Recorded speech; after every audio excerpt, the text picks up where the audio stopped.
नई कहानी देखने के लिए चैनल को सब्सक्राइब करें और बेल आइकन दबाना ना भूलें। विमला की बड़ी बहू कंचन एकदम सुंदर रूप वाली थी।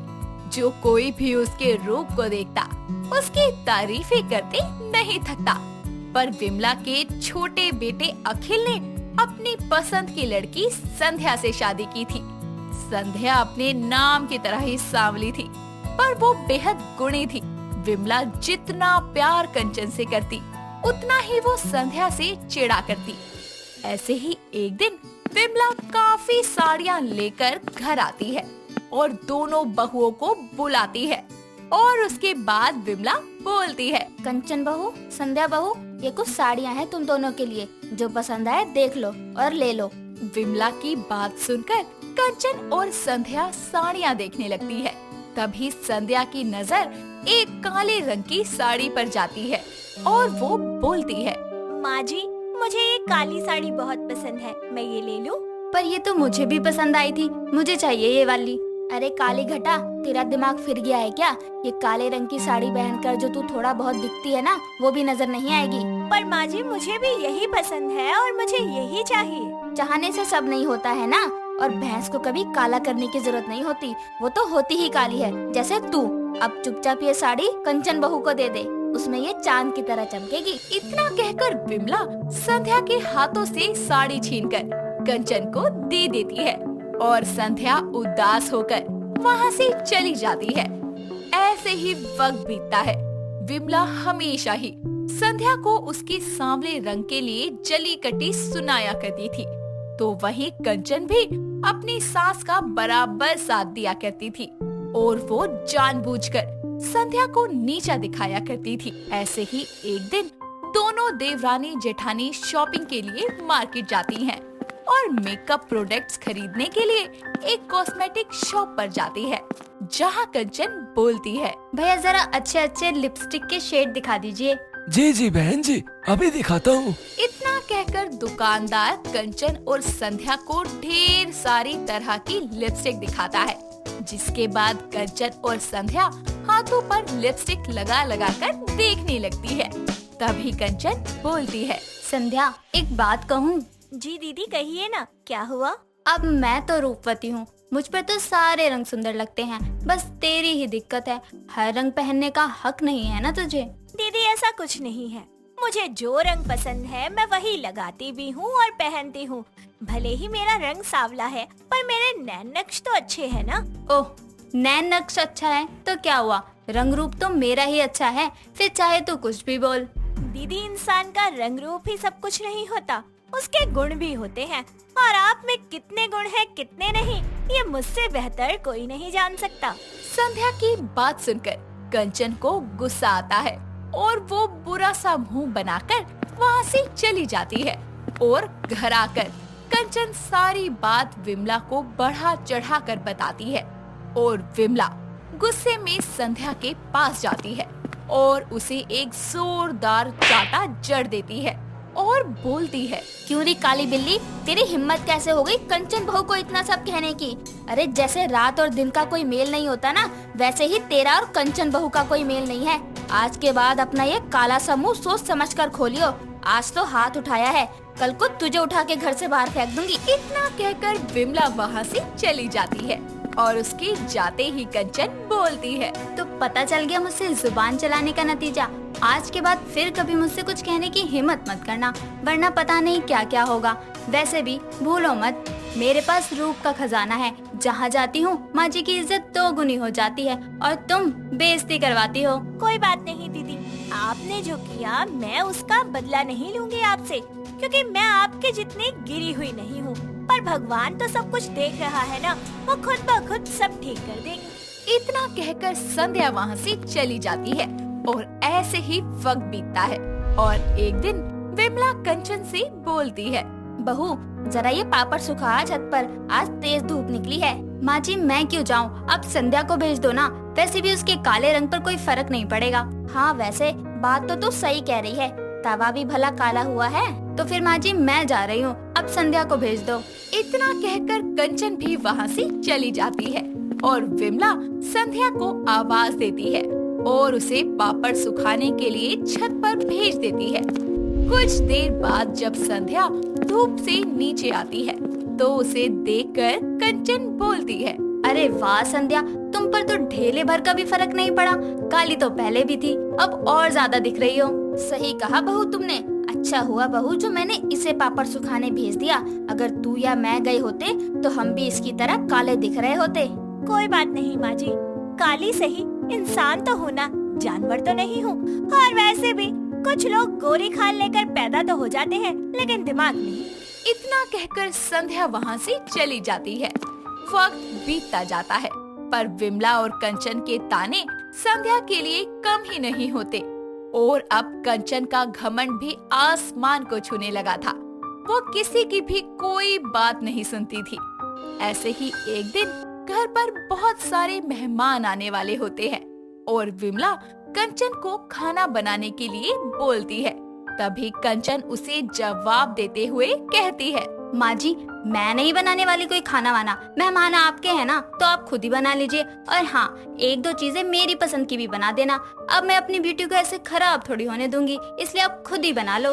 इतना कहकर कंचन वहाँ से चली जाती है और तभी वहाँ संध्या आकर बोलती है, माँ जी आप चिंता मत करो, मैं सब कुछ कर दूंगी। और हाँ, आप किसी को मत बताना कि ये सब मैंने किया है, और मैं किसी के सामने भी नहीं आऊंगी ताकि आपको मेरी वजह से कुछ सुनना न पड़े। आप ये कह देना कि ये सारा खाना आपकी बड़ी बहू ने बनाया है। संध्या को मेन्यू बताकर विमला भी वहाँ से चली जाती है और संध्या अकेले बिना किसी मदद के सारा खाना बना देती है। कुछ देर बाद घर पर मेहमान आते हैं और कंचन और विमला सबको खाना खिलाती है। खाना खाकर सब खाने की खूब तारीफ करते हैं, जिसे सुनकर कंचन सबके सामने झूठ बोलती है कि ये खाना उसने बनाया है। पर विमला को ये गलत लगता है और वो सबके सामने बोलती है, जी सभी रुकिए, जो तारीफ आप मेरी बड़ी बहू कंचन को दे रहे हैं, असल में ये उसकी हकदार ही नहीं है। ये खाना उसने नहीं बनाया, ये खाना मेरी छोटी बहू संध्या ने बनाया है। रुकिए, मैं उसे बुला कर लाती हूँ। इतना कहकर विमला सबके सामने संध्या को लेकर आती है और बोलती है, ये है मेरी छोटी बहू संध्या। आज तक इसके सांवले रंग की वजह से मैंने इसे हमेशा नीचा दिखाया, भला बुरा कहा, पर इसने आज तक मुझे कुछ भी गलत नहीं कहा। मेरी हर बात को माना, मुझे इज्जत दी। बहू मुझे माफ कर दे, मैं तेरे गुण नहीं जान पाई और ये सब करती रही। माँ जी ये आप क्या कर रही हैं? आप मेरी माँ हैं और माँ कभी बच्चों से माफी नहीं मांगती, बस प्यार करती है। संध्या मुझे माफ कर दो। तुम उम्र और रिश्ते में भले ही मुझसे छोटी हो, पर गुणों में तुम मुझसे कहीं ऊपर हो। दीदी मैंने कहा था ना कि भगवान सब देख रहा है, और देखा आज खुद ब खुद ही सब ठीक हो गया। ना मुझे कुछ करना पड़ा, ना मैंने कोई चाल चली और ना ही किसी को नीचा दिखाया। फिर भी आपको अपनी गलती का एहसास हो ही गया। कुछ देर बाद मेहमान वहाँ से चले जाते हैं और अब विमला अपनी दोनों बहुओं को बराबर का प्यार देने लगती है। साथ ही कंचन और संध्या भी सगी बहनों की तरह मिलकर रहने लगती है। इसी के साथ सबको ये समझ आता है कि इंसान का रंग ही नहीं, उसकी आदतें और गुण भी उसकी सुंदरता में चार चांद लगाते हैं। आयशा एक बहुत ही सुंदर और प्यारी लड़की थी। वो अपने अब्बू लियाकत खान और अम्मी नुपुर के साथ अहमदाबाद में रहा करती थी। आयशा बचपन में जब अपनी नानी के घर जाया करती थी तो वहाँ उसकी मुलाकात आरिफ नाम के लड़के से हुई, जो वहीं पास में ही रहा करता था और वो दोनों साथ में ही पले बड़े थे।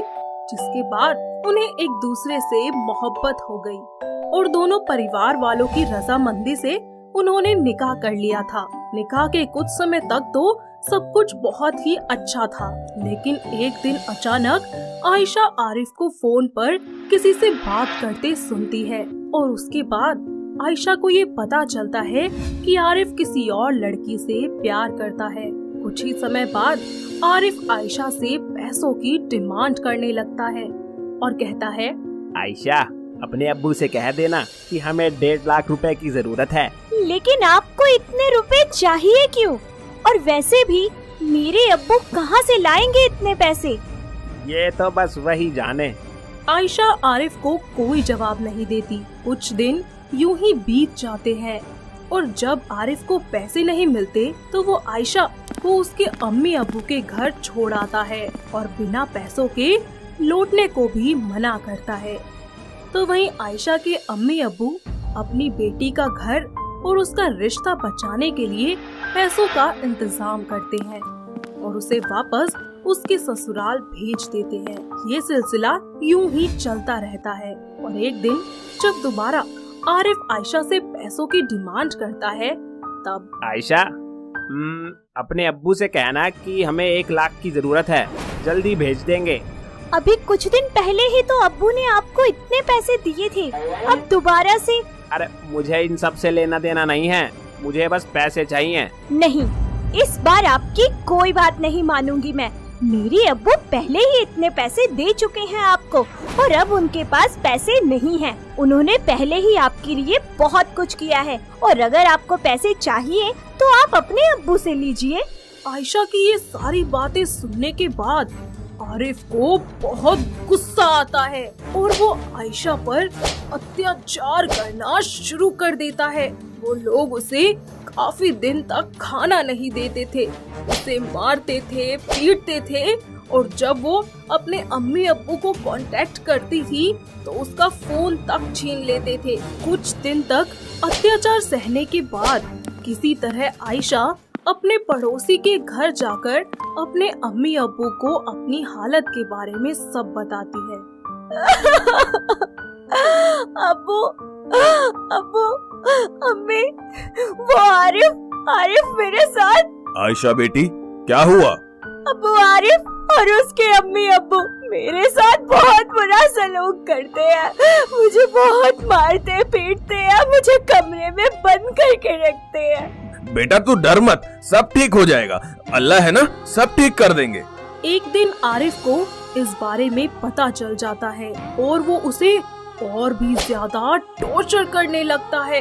इसी बीच आयशा को पता चलता है कि वो माँ बनने वाली है, लेकिन इस सब से भी आरिफ का दिल नहीं पिघला और उसने अपना अत्याचार जारी रखा, जिसकी वजह से आयशा का मिसकैरेज हो गया। जब आयशा के लिए बर्दाश्त की हद पार हो गई तो उसने अपने परिवार वालों के साथ मिलकर डोमेस्टिक वायलेंस का केस किया, जिससे चीजें और ज्यादा बिगड़ गई। वो लोग पहले से भी ज्यादा आयशा को टॉर्चर करते, साथ ही एक बार फिर उससे पैसों की डिमांड करते हुए आरिफ कहता है, मुझे 2.5 लाख रुपए चाहिए। मैंने आपको पहले भी कहा था कि नहीं है मेरे अब्बू के पास पैसे, और आप खुद भी तो कमाते हैं, इतनी सारी दुकानें हैं, उनका किराया आता है, आप अपने अब्बू से क्यों नहीं ले लेते पैसे? अगर पैसे ला सकती हो तभी इस घर में रह सकती हो, वरना तुम्हारी इस घर में कोई जगह नहीं है, निकल जाओ मेरे घर से। तो ठीक है फिर, मुझे भी ऐसे घर में रहने का कोई शौक नहीं है, मैं जा रही हूँ अम्मी अब्बू के पास। इतना कहकर आयशा अपने मायके लौट जाती है और लंबे समय तक आरिफ का इंतजार करती है और उसका एक जवाब नहीं आता। इस सब में 1 साल निकल जाता है और आयशा अहमदाबाद में ही एक बैंक में नौकरी करना शुरू कर देती है, साथ ही अपनी आगे की पढ़ाई की भी शुरुआत करती है। इतना ही नहीं, वो बार बार आरिफ को फोन करती, इस उम्मीद में कि शायद कुछ ठीक हो जाए, लेकिन नहीं हो पाता। और एक दिन बैंक से निकलने के बाद वो सीधे साबरमती रिवर फ्रंट पर चली जाती है और आरिफ को फोन करती है। आरिफ, मैं थक गई हूँ इन सब से, आगे कब तक यही सब चलता रहेगा? देख, दिमाग तो खराब कर मत, कुछ काम की बात करनी है तो बता। प्लीज आरिफ, ऐसा मत करो, मैं मर जाऊंगी। अच्छा, तुझे मरना है तो मर, और वहाँ मुझे अपना एक वीडियो बनाकर जरूर भेज देना। अगर तुम यही चाहते हो तो ठीक है, मैं ऐसा ही करूंगी। आरिफ का फोन काटने के बाद आयशा नदी के किनारे अपना एक वीडियो बनाती है, जिसमें वो कहती है, मैं 23 साल की आयशा आरिफ खान हूँ और आज मैं जो भी करने जा रही हूँ वो अपनी मर्जी से कर रही हूँ। और मेरे डियर डैड, प्लीज केस वापस ले लीजिए। आखिर कब तक हम अपनों से यूं ही लड़ते रहेंगे? हम प्यार करते हैं आरिफ से, उन्हें परेशान थोड़ी ना करेंगे। और अब मैं सुकून से अल्लाह से मिलूंगी और पूछूंगी आखिर कहाँ कमी रह गई थी मेरे प्यार में और मुझ में, और अब कभी भी मुझे इन इंसानों की शक्ल ना दिखाए। पर मैं खुश हूँ आज के दिन, और मैं चाहती हूँ कि ये प्यारी सी नदी आज मुझे खुद में संभाले। अपना ये वीडियो बनाने के बाद आयशा इसे आरिफ को भेज देती है और सबसे पहले अपने अम्मी अब्बू को कॉल करती है। अम्मी अब्बू, कहाँ है बेटा? रिवर फ्रंट के पास। अच्छा, मैं अभी मोन्टू को भेज रहा हूँ, तू वहीं रुक। सुनो आयशा, सुनो। मुझे कुछ नहीं सुनना अब्बू, मैं थक गई हूँ। मुझे बस पानी में कूदना है और कुछ नहीं। बेटा, तूने मेरी आज तक सारी बात मानी है, तो इस बार भी मान लेना बेटा, ऐसा कुछ मत करना और घर वापस आ जा। अपने अब्बू की ऐसी बातें सुनने के बाद आयशा बहुत दुखी हो जाती है। उसे कुछ समझ नहीं आता। वो बस एक बार अपनी आंखें बंद करके सोचती है तो उसकी आंखों के सामने अपने ऊपर हुए अत्याचार और उसके अम्मी अब्बू का मासूम चेहरा आ जाता है और उसकी मुस्कुराहट आती है और वो अपने कदम पीछे खींच लेती है।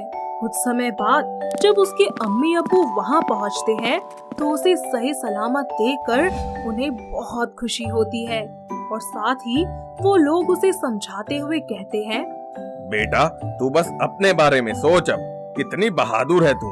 अपनी जिंदगी में आगे बढ़ और उस आरिफ को सजा दिलवा, ताकि आने वाले कल में अगर कोई लड़का किसी लड़की के साथ ऐसा करे तो उसे अंजाम का भी पता हो। हाँ अब्बू, आप सही कह रहे हैं, मैं ऐसा ही करूँगी। शुक्रिया अम्मी, शुक्रिया अब्बू, क्योंकि अगर आज आप लोग ना होते तो पता नहीं मैं खुद के साथ क्या कर बैठती। मुझे माफ कर दीजिए, मेरी वजह से आपको बहुत तकलीफ हुई और मैं वादा करती हूँ कि आज के बाद मैं कभी ऐसा कुछ नहीं करूँगी। कुछ समय बाद पुलिस की मदद से आरिफ को उसके परिवार वालों के साथ गिरफ्तार करवा लिया जाता है और इतना सब होने के बाद आखिरकार आयशा को सुकून की जिंदगी जीने का मौका मिलता है। वो अपनी जिंदगी की नई शुरुआत और एक एनजीओ ज्वाइन करती है जहां वो अपनी जैसी औरतों पर हो रहे अत्याचार के खिलाफ आवाज उठाती है और उन्हें इंसाफ दिलवाती है। तो दोस्तों, कैसी लगी आपको हमारी ये आयशा की कहानी? क्या आपके घर के आसपास भी है कोई ऐसी लड़की जिसके ऊपर इसी तरीके से अत्याचार होता हो और वो इतने जुल्म सहती हो? तो दोस्तों, उसे ये वीडियो जरूर दिखाइए और उसे समझाइए कि जान लेना किसी के लिए सही नहीं होता और उससे कोई सल्यूशन नहीं निकलता। और इसी के साथ हमें कमेंट करके भी जरूर बताइए। दोस्तों, अगर आपको ये कहानी पसंद आई तो इसे लाइक करें, शेयर करें और कमेंट करके बताएं कि कहानी में आपको सबसे अच्छा क्या लगा।